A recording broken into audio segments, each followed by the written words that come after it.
for week 11 against the spread. Now we're going to head over to the starts and sits for fantasy week 11. So, John, you can take the wheel, my friend. All right. So the starts and sits of this week, say it every week. I'm not going to tell you to start, the elite of the elite, Travis Kelsey's, Jonathan Alvin Taylor. Kamara's, Jonathan Taylor. You can say Derrick Henry, but now that Derrick's out, so Yeah. someone's going to be like, well, why do Yeah. Yeah. So we'll go with the Anyway, new number one running back, Jonathan Taylor. I'm not going to tell you to start all those guys. It's obvious they should be in your lineup. So these are more streaming options or spot starts if you have some bad matchups. Or if you're just in a deeper league, 2 quarterback league, stuff like that, and you have some tougher decisions to make. So first off, the starting at quarterback, Justin Fields from the Chicago Bears. He's had a top 10 finish as a fantasy quarterback in his last 2 starts. And I think the large part of that is because of his rushing yards. Over the last 2 games, he's had 148 yards on the ground. And over the last 4 games, he's averaged almost 60 yards a game rushing. So that's about 6 or so points that you're going to get just from running yards. You add in all the passing yards, maybe some touchdowns, or rushing touchdowns, even better. And there you go. You got Justin Fields with some great performances. And let's not forget that he had a top 10 fantasy finish against the Steelers. So it's not like he's just doing it against bad teams. He's done it against good teams as well. And the Ravens ultimately have not been as good defensively as one might expect. They do have a complex scheme with a lot of blitzes. And so that worries me because of how young Fields is. But like I said, he was able to do it against the Steelers, who statistically this year are amazing, to where the Ravens, over the last 4 weeks, they've allowed the 5th most fantasy points per game to quarterbacks. So they're not looking very good. So I'm taking Justin Fields to be a start this week. And the next start of the week, and this one might be a little risky because it's his first start back in the NFL, but that's Cam Newton from against the Washington football team for the Carolina Panthers. Ultimately, like I said in our picks, I just think that Cam's going to energize this team. The guys want to play for him. They're excited. McCaffrey is a massive threat, especially with the throws out of the backfield. And so those are just easy points for Cam to wrap up. That's not going to require extensive knowledge of the playbook to get McCaffrey involved. And that's mainly what they want to do every game anyway. Also, you have DJ Moore, who's an amazing receiver after the catch. And so getting him involved in the short game, once again, not complex to do. And so I think that he has easy routes to get his playmakers involved. And ultimately, the Washington defense, just like Baltimore, has not been that impressive on the year so far. They are coming off a really good performance against Tampa Bay, but I don't think that's going to be consistently who they are. And I think that losing Chase Young is just that's a huge blow. I know they have depth on the defensive line, but still, I would take Cam Newton to start. At running back, we're going to say Donta Foreman from the Tennessee Titans. Plain and simple, he has been winning the job. The first game, he had over 5 yards to carry, and that was against the Rams. And the last week, he had the most touches and outsnapped all the other running backs on the game. So Donta Foreman, I would take him to start this week. And the next running back is A.J. Dillon from your Green Bay Packers. Plain and simple, there's no Aaron Jones, so A.J. Dillon is primed to take all of his receiving work and pretty much most of his snaps when it comes to running the ball. And so I would not be surprised if A.J. Dillon has a top 5 fantasy finish this week. Yeah, just real quick, he had, 2 touchdowns? He had a pretty good week last week, too, so that should already be a good precursor going into this week. Yeah, absolutely. I think he had almost 30 fantasy points last week. See, my league that I have him in, a little bit different scoring, so I wasn't sure if it's the same, but he had 26. He had 66 on the ground, 62 receiving, 2 touchdowns, 2 receptions. It's just because my league has they have bonuses in the one league I have him, so I don't want to say 25 points. So I'm like, hey, wait a minute, he only got 15. So right. No, yeah, I think I fully endorse that one. That's my favorite one, just because. In my standard scoring league, no bonus or anything, he had 26.8. That is full PPR, so he got 2 full points from receptions. That's what I had. So. But yeah, anyway, 26.8.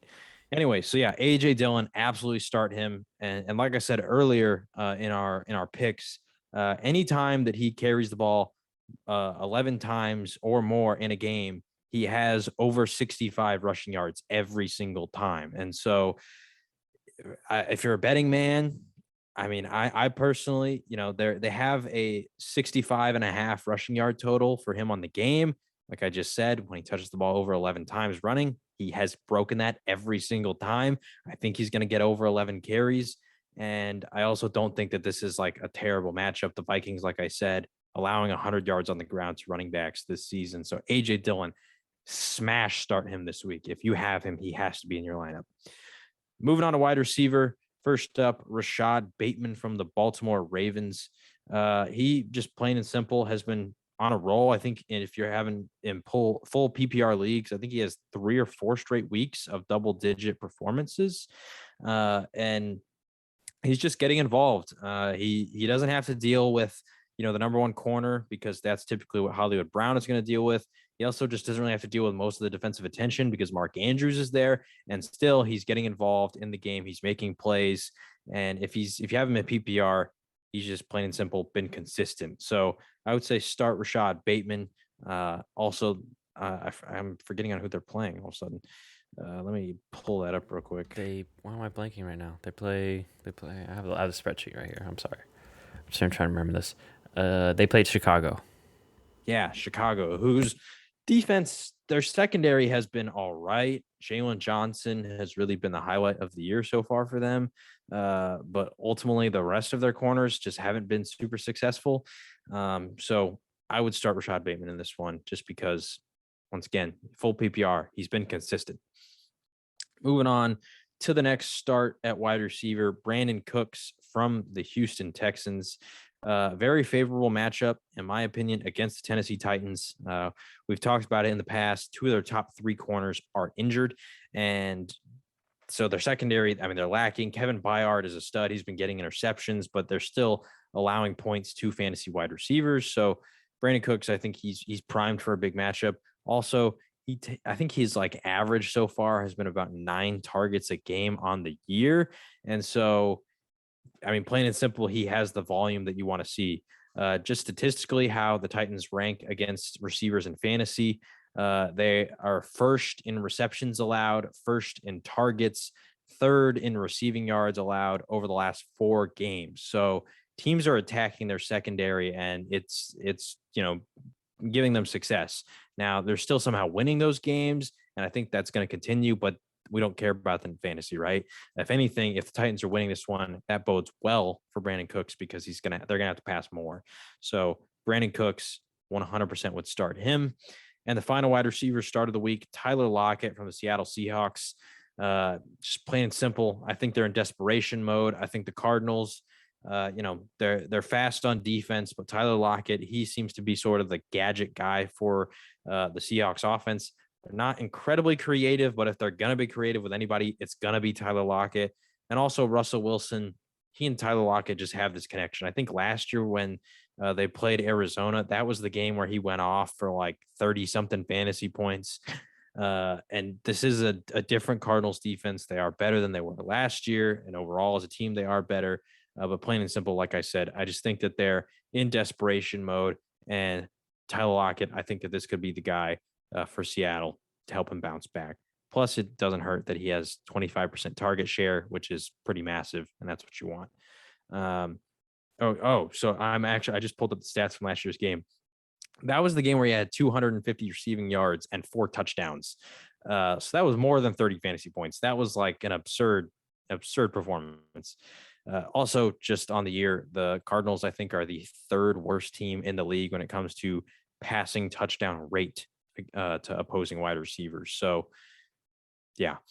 Anyway, moving on to tight end, Dalton Schultz from the Dallas Cowboys. I would start him this week. I know there are concerns with the fact that they have to, share with Michael Gallup, or he has to share with Michael Gallup and Amari Cooper and CeeDee Lamb and Zeke and all that stuff like that.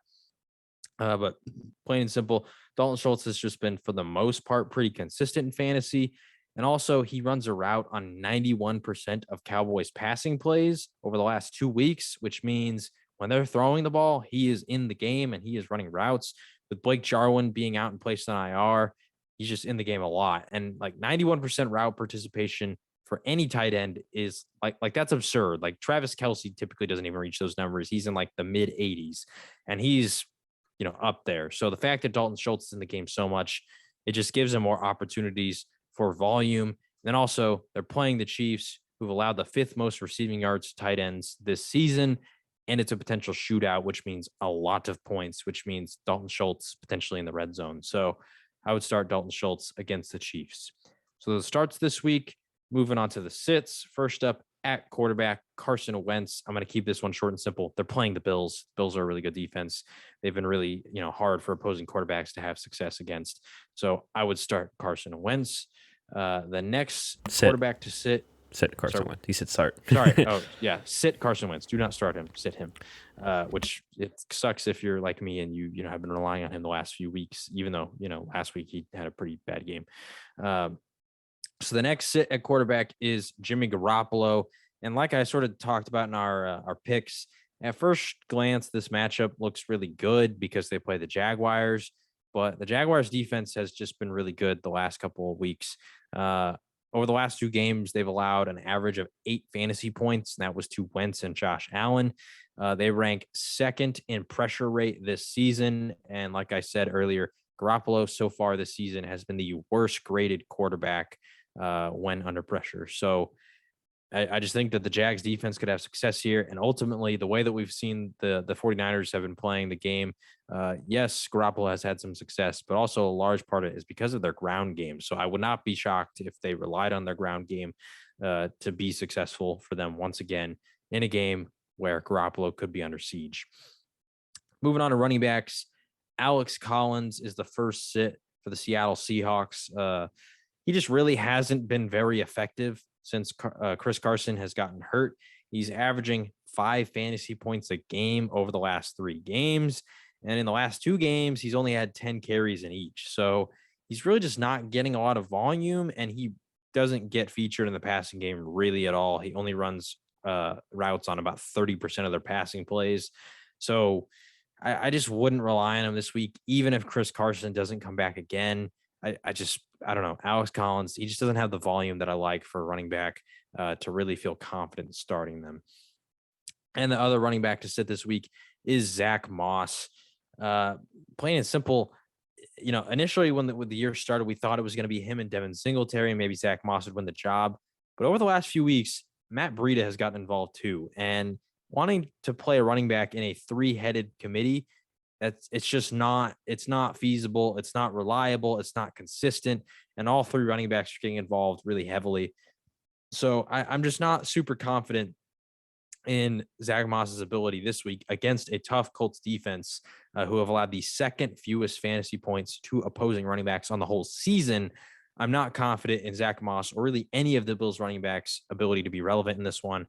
Plus, you add in the fact that their secondary, the Colts secondary, is really banged up. I think the Bills are going to be passing the ball all day long in this one.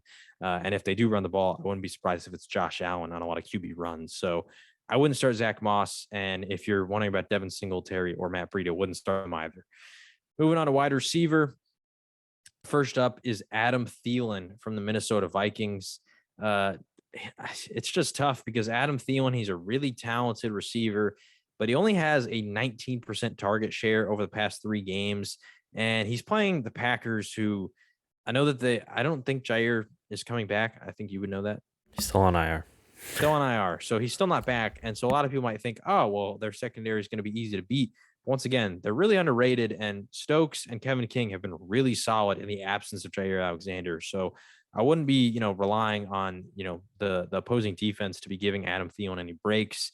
And plus, overall, the Packers on the entire season have allowed the 5th fewest fantasy points per game to wide receivers. And they've also had the 5th graded coverage unit on the year. So I'm not very confident in Adam Thielen this week, especially since if we talk about what the Packers defense does specifically, they run a lot of cover 3, a lot of cover 6, and a lot of 3-seam defensive looks. And Thielen, against those looks, his target share drops from 19% to only 14% on the year. That's a majority of what Green Bay is going to run. And so I don't think that Kirk Cousins, so far in the year looks his way. And it just seems like the game script doesn't really, put him in an opportunity to succeed against those looks. So I wouldn't go for Adam Thielen this week. Next, Terry McLaurin from the Washington football team. They're playing the Carolina Panthers, and we know that Stephon Gilmore is really good. We know that Dante Jackson is really solid as well.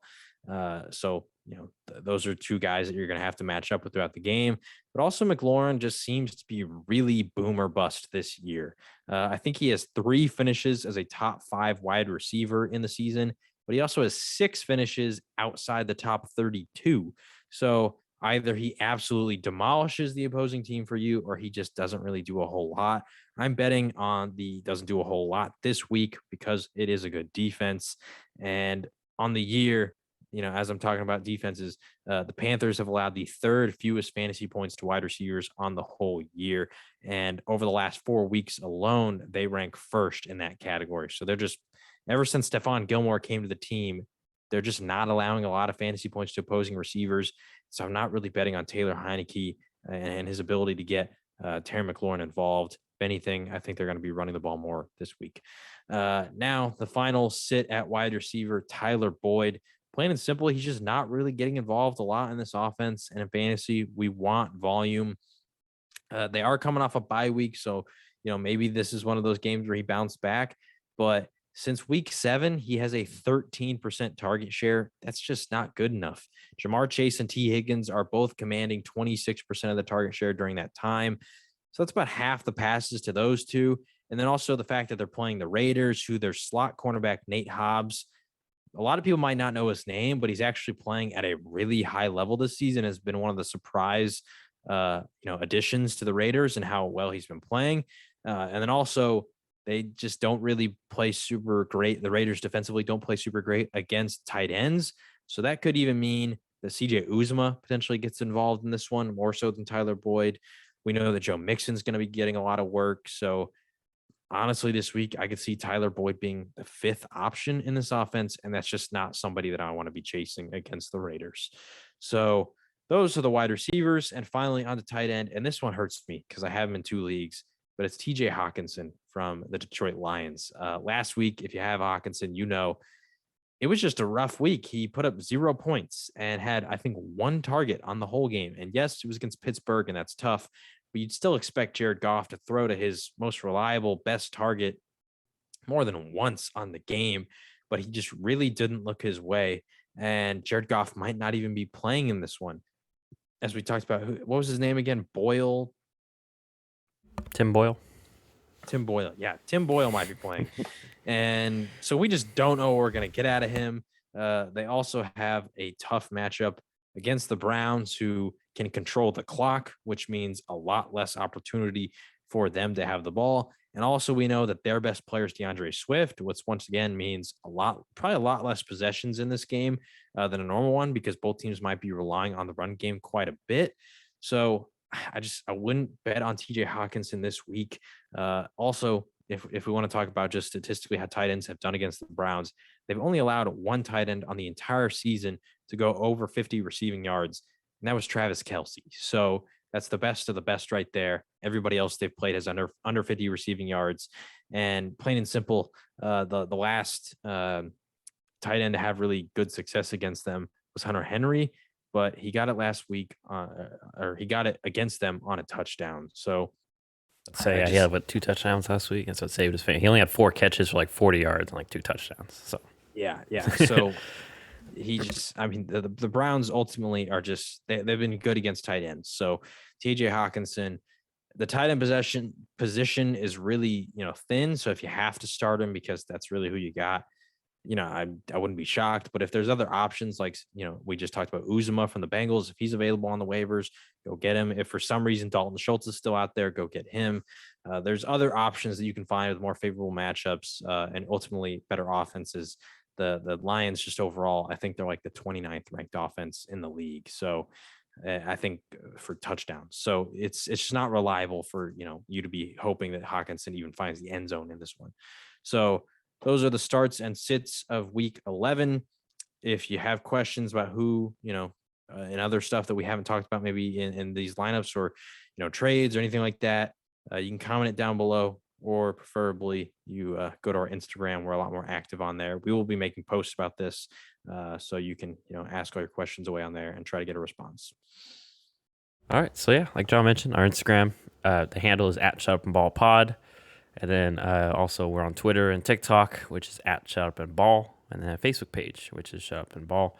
But otherwise, hopefully everyone enjoys their week 11, and we're almost there to Thanksgiving. So we'll probably double check with John, but we'll probably have a Tuesday and Wednesday episode next week, since we obviously got to make those Thanksgiving game picks / the starts and sits. So otherwise, yeah, that'll be all. So y'all have a nice night. Last week, nice weekend. We'll see you next week.